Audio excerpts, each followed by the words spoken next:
In the Fear and Hunger games, there's lots of side stories that portray a dark, grim world. But sometimes they bring a spark of hope to the darkness too. There's characters that don't seem complicated on the surface, but have depth to them you can only find by digging. There's even references to characters you'll never even meet scattered around. My favourite is Chef Anders.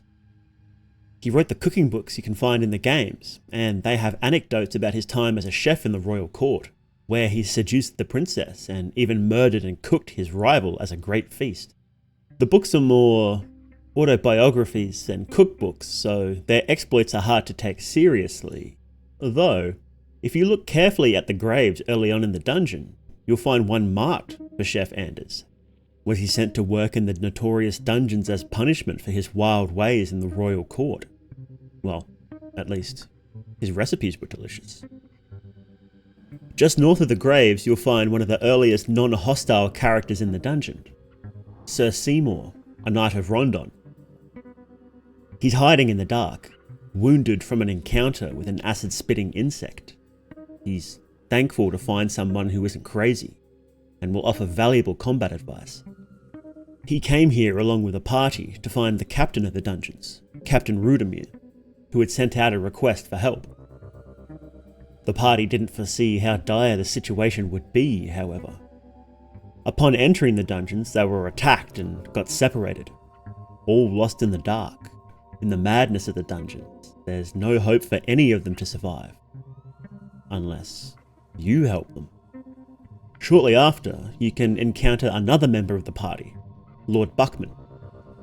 The Crown Prince of Rondon, it's not clear why he decided to lead the party into the dungeon. There's rumours of political factions at the capital have lost control over that dark place, however, so perhaps he was sent in to quietly re-establish control. Such a task is impossible. The dungeon's inhabitants have completely degenerated into madness by the time the party arrives. Lord Buckman was almost captured by the dungeon's cruel torturer, a man named Trauter. Trauter was once a proud and handsome knight himself, but after falling in battle, he was captured and tortured for years until his allies finally freed him. Now he enjoys inflicting the pain and cruelty he suffered on others. And the powers that be were happy to use his experiments for their own ends. Through his work, they developed the Penance Knights. Criminals who are sentenced to death are given one last chance at redemption, one last quest, and are forced to wear their signature armour. The Penance armour is a cross between full plate armour and an Iron Maiden. The spikes drive into the wearer's skin to focus their mind on their task, and once the armour snaps shut, it'll never open again. It is given to the knight for their final mission, and it really will be their final mission. If you kill Trauter on the spot and save Buckman, he'll make his way to Sir Seymour and reward you. But that's not the only option when dealing with the torturer. It's quite easy to kill him. He's a frail and withered man and will often die in a single hit. Or you can tell him where Buckman is hiding.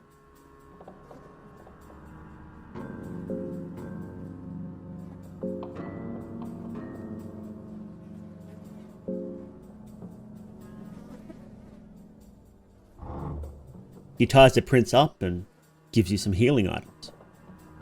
Desirable behaviour is to be rewarded, after all. The next member of the party you find is Jean. She's badly beaten and on the verge of death, being dragged away by a hairy monstrosity known as the Lord of Flies. You rescue her from this creature and take her back to where Seymour and Buckman are waiting, and she tells you about the last missing member of their party, a tall knight in dark armour. Or you can take her to Trauter too. By the time she realises something is wrong, it's too late. The torturer locks her into a cage to experiment on her later, and gives you the key to his secret treasure, a suit of penance armour. You step into the suit, the spikes within tearing at your skin.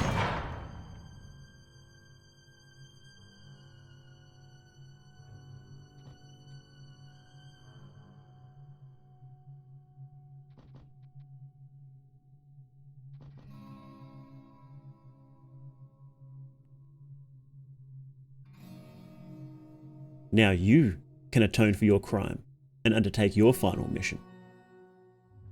The last missing knight, Sir Cyril, stands motionless in a dark hallway in the city of the gods. The madness of the dungeon shattered his mind, and he lashes out at you by instinct. If you restore his sanity with a potion, however, he'll come back to his senses. He realizes the mission is doomed. They'll never be able to find his brother, Captain Rudimir. He heads back to the rest of the group. When you make it back to their waiting place, assuming you didn't give them to Trotter, you'll find a letter from Prince Buckman. Oh, noble warrior of the darkest dungeons, I must approach you with a feeble letter in this time of peril. Our initial mission in the dungeons has failed. We have let down the Captain Rudimir of the dungeons. He is beyond our reach now. If you are to run into him, or what's left of him, spare whatever honor he has left, and let him out of his miseries. We cannot spend a fleeting minute in this darkness, as we fear for our lives, and fear for what we cannot control, our sanity. I must admit, with great shame, that we must continue our journey without meeting you in person. For all the things you've done for us, I leave you one of my precious family heirlooms, the Ring of Wraiths. May it aid in your quest to even deeper depths. Greatest regards, Prince Ludwig Buckman. But what happened to the man they were searching for? What happened to the brother of Sir Cyril, Captain Rudimir? Before the dungeons fell to depravity, they were under the command of the steadfast Captain Rudimir. He was greatly disturbed at the horrible things the torturer and priests were doing, but his own commanders insisted that they be allowed to do as they please. As the darkness deep within the dungeon spread, he began seeing visions of crows in his nightmares, and eventually even in his waking hours, being haunted for months. Captain Rudimir, 5th of August, 1590. I've had feverish dreams for the longest time now. In the dreams, the patterns on the walls, the cars of the crows, the swirling clouds, they haunt even my waking hours. I haven't had a moment of tranquility in months. It almost feels like the dreams become wilder as the madness in these dungeons grows ever more stronger. I don't know which is the result of which. Did the dreams come before the madness, or are the dreams results of the ever-ensuing chaos? Everything I see seems to remind me of the dream's otherworldly patterns. I swear, the intestines of a gutted prisoner from yesterday took the very same shape. But when I try to describe its organic, ever-shaping pattern to scholars, or draw it down on this very paper, I fail to do so. Like a bonfire, with flames reaching out to a night sky, so is its shape without a concrete form. These shapes are dangerous without a doubt. Effects like these are far too much for mere humans to comprehend. I'm the epitome of their obsession, so I know it better than any. I know it better than any. Maybe I am the only sane one left to acknowledge this. Is it my responsibility to clean everything up once again? The crows, they give their testament to my suspicions. I will start the purge. I will root out the madness. Only I can do it. Taken by the darkness, Captain Rudimir became the Crow Mauler. Once seeking to purge the dungeon of the madness, he instead protects it from anyone who would dare try to reach its depths. Buckman and his knights couldn't save the man. He was already gone by the time they entered the dungeon. The darkness of the dungeon stems from the old god at its heart, the god of the depths. Its domain includes all vermin. Crows, yes, but also insects. We see several insectoid creatures in the darkness that have been touched by this god, but there's one in particular that stands out among the rest. Behind a secret door, there's an inner courtyard on the first floor of the dungeon. It's a little oasis of peace after the early horrors, but it's still not quite normal. A nervous creature stands at one end, claiming that it's turning into a butterfly. A pretty butterfly. North of this area is the thicket, where we can meet the Cockroach King. A follower of the God of the Depths, he will give you missions in exchange for affinity for the Forgotten God. The first task he assigns you is to kill the butterfly. It's a miserable being, he says, that cannot be allowed to soar the skies. You kill him, as he begs you to stop and never stops insisting he's going to soar in the sky. He just wanted to see the sun, something denied to the followers of the God of the Depths, the God of the Lost and the Deep Darkness. But if you leave this poor creature alone and travel deeper into the dungeon, along your quest you'll find 3 giant, pulsating organs that belong to the God of the Depths. If you slice open all 3 and return to the butterfly,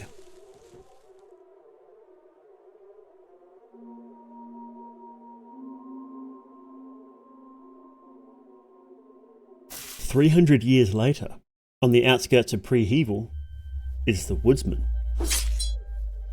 He once cut timber for the village and maintained the forest path, but now, with the arrival of the festival, he cuts down anyone who comes close with his hungry axe. His manhood has been consumed by some nightmare parasite that can unlatch itself and attack you too. The black goat watches from afar as you fight, disinterested. If you manage to kill the woodsman, you get the key to his basement. It's chained closed. You open it and go downstairs. There's messages written in blood on the walls.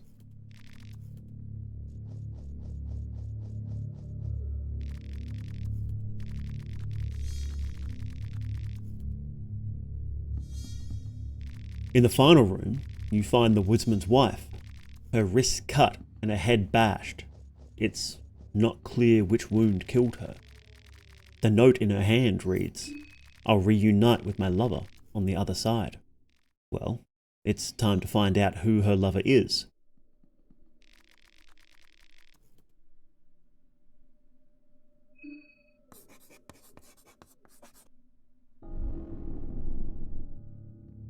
On the other side of the sigil, we find the man in black.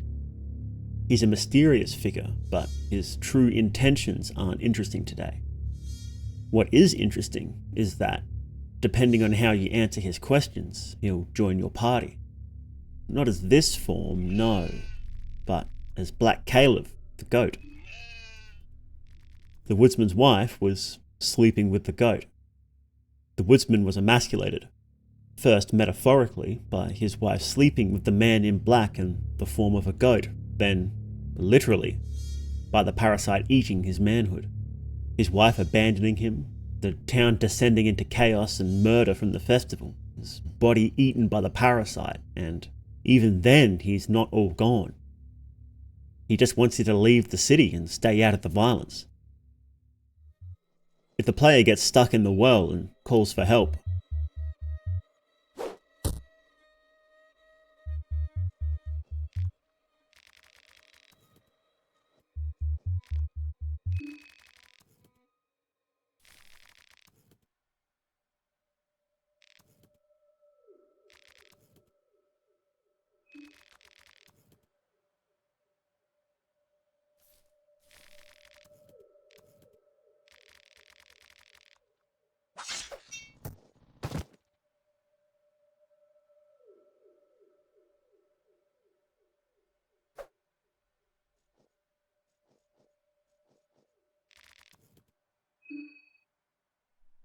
despite killing Tanaka, the woodsman seems overwhelmed by what's happening. Leave now, and you won't have to die. If you stay, well, he'll try to give you a quick death at least. There's much worse things in the city that will draw out your suffering for as long as possible. There's nightmare clowns that roam the streets of Prehevil. 3 of them, actually. There's Percolate, the head of the sulphur cult who awaits at the top of the tower. Stitches, performing her cruel experiments in a bunker deep in the woods. And Needles, who roams around the city, relishing the festivities. Each are happy to inflict great pain upon you in their own ways, but I think the worst is Needles. He'll drug you, whip you, and cut off your head while you're still alive. But why do they do it? In Ending C of Termina, we find out. All members of the cult of sulphur have died and had their souls scorched in the hatred and rage of their burning god. Then they're sent back to inflict this suffering on others. We know little about Percolate, only that he was a previous winner of the festival a long time ago, but as for the other 2, Dan's backstory is tragic. It's among the saddest of all the contestants, which says a lot by itself. His parents were Sylvian cultists, and he hated the constant travel and strange rituals, but eventually they vanished into the woods. As a young man, he had to find work, and he was taken in by a nobleman, the Baron Einheer von Dutch, who wanted to learn about Sylvian magic. Over time, Dan grew close to the Baron and his daughter, Elise, and married her with the Baron's permission. Unfortunately, Dan was called to join the Second Great War shortly after this. He and Elise exchanged letters the entire time, but one day her letters stopped. The fighting ended and Dan rushed home. There he found the Baron standing dead in a swirling ritual circle, and Elise laying dead as a sacrifice. He tried everything he could to save her using his medical knowledge, but it wasn't enough. He didn't recognize any of the occult symbols, so he searched through the Baron's notes to try and find some clue. The only lead he could find was the city of Prehevil, so he set out. There, he encountered the cruel clowns, Needles and Stitches. After defeating them and examining their bodies, the person looks to have a rather normal female body. A bit more muscular than usual perhaps, but nothing out of the ordinary. She has sewn her mouth partly shut, and there appears to be more sewn cuts scattered around her body. Their purpose is unknown to you, but they do distort her face beyond recognition. But despite that, she eerily reminds you of someone. The more you entertain the idea, the more certain you become of this haunting realization. No matter how disfigured her face would be, you would always recognize your wife, Elise. This woman has her appearance. You are 100% certain of this now, but it's impossible. She's dead. Either you are losing your mind slowly but surely, this place has finally gotten the best of you, or maybe there is some other sinister reasoning behind all this. You hope that it is only your mind that is crumbling here. You wish Elise has her rest now. It's smeared with makeup and blood. His expression is still frozen in that shit-eating grin, despite having gone through a painful death. Beneath it all, there's something very familiar about him. You don't even want to consider the possibility, but he reminds you of your father-in-law, Einheer von Dutch. But that's impossible, isn't it? Then again, you felt like you just saw the ghost of Elise as well. Your mind must be playing dirty tricks on you. Their minds and bodies have been twisted, and you're days away in another country. What happened to them? If you can kill every contestant in 2 days, Percolate makes you a special offer. You can join his secret master, the tormented god trapped in burning sulphur, to be reborn and inflict his suffering on others. But first, you must forego your physical body and send your soul to the sulphur pits. Elise and the Baron underwent the same process, becoming Stitches and Needles. Whatever ritual the Baron did sent their souls to the sulphur pits to be tormented. Not only was Dan's family gone, they went through the worst suffering imaginable, and now they seek to inflict it on others. All you can do is put them out of their misery. Not all the horrors of Prehevil came with the festival, however. In fact, many of the nightmares have deep roots from long before the festival came to town. Deep into the city, you can find the orphanage. Run by the church, it's quick to see the horror inflicted on the children within. The central garden has an apparently recently built gallows, the purpose of which is entirely unknown. The hallways are filled with ghosts and what appear to be children that were boiled or burned while still alive. You can talk to the ghosts haunting this place. In a locked classroom, you can find a talking board and play a game with them, Hangman. If you succeed, then, well, nothing happens. But if you fail, you take the talking board with you and can use it to communicate with other spirits.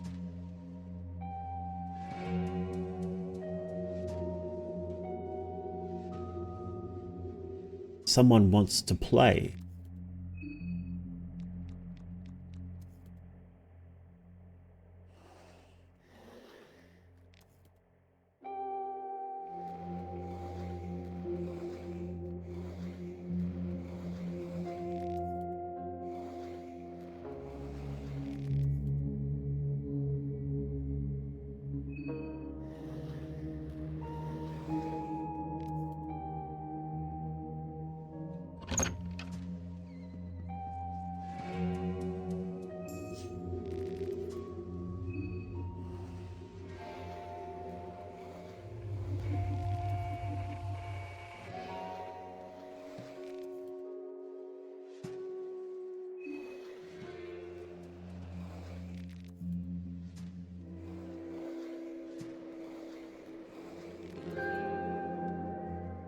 The child did something bad, and this was their punishment, long before the festival came to town. As a reward for finding them, they ask that you check their pocket. The ring's description says it's from the priest of Rondon. Perhaps it belonged to one of the priests of the orphanage and the child stole it, then refused to give it back. One small bit of defiance after a lifetime of control and torture. In the middle of the city, the moulded apartments were the scene of grisly murders before the festival even started. A mass murderer living in the building, targeting the other residents. In one of the victims' apartments, there's a large collection of dolls. Using the talking board here reveals a spirit who's still obsessed with them. It ran into the hallway, away from the killer, but it wasn't enough.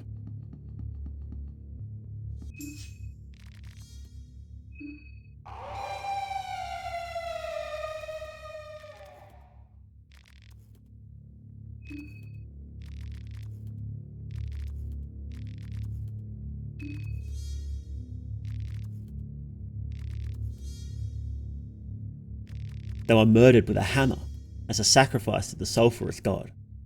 But the spirit was able to save one doll, its dearest doll, and now it's bequeathed it to you. Take it away to safety. Don't let him hurt her. In a locked house in Old Town, below the city, a tormented spirit awaits. This soul was killed during the festival. Their stomach was slashed open, but their death wasn't caused by that. It was the crows they were swarmed by shortly after.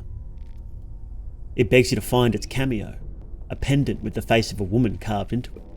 To find the cameo, you need the ability to speak to those who are unseen. The magic skill, Mastery of Vermin. Just east of here, you speak with your new subjects. The crows secured the cameo for you, their master, as a great treasure.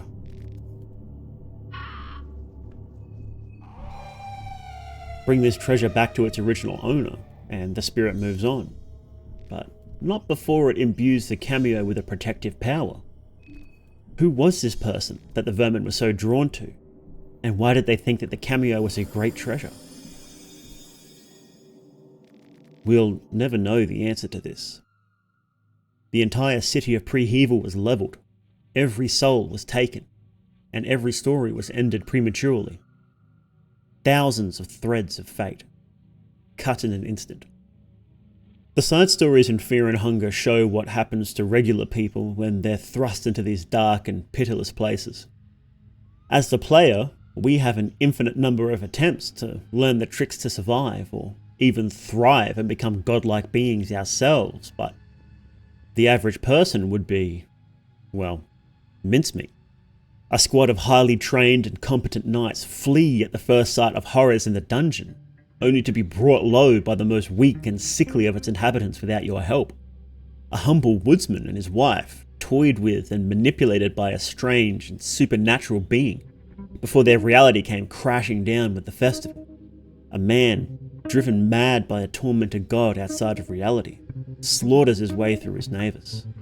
A poor creature trapped in the darkness just wants to see the sun. Despite this, their humanity shines through. The knights cling to each other in the darkness and do everything they can to save their brother and friend before they reach their absolute limit. The woodsman begs you to leave this nightmare and tries to end it quickly if you won't listen. These small stories give depth to the world of fear and hunger. It's not just you struggling through this horror, it's everyone. Every monster was a human once. It's an endless number of small stories, struggles, passions, triumphs, and disasters that will never be told. They're cut short and buried, and if you're lucky, you'll see the barest glimpse of the life behind it. But the question is, did these stories matter? Did all the blood that was spilled over the ages have a point? Yes, actually. They did. And one of the only people in Fear and Hunger that truly believes that is Lagarde, the Yellow King.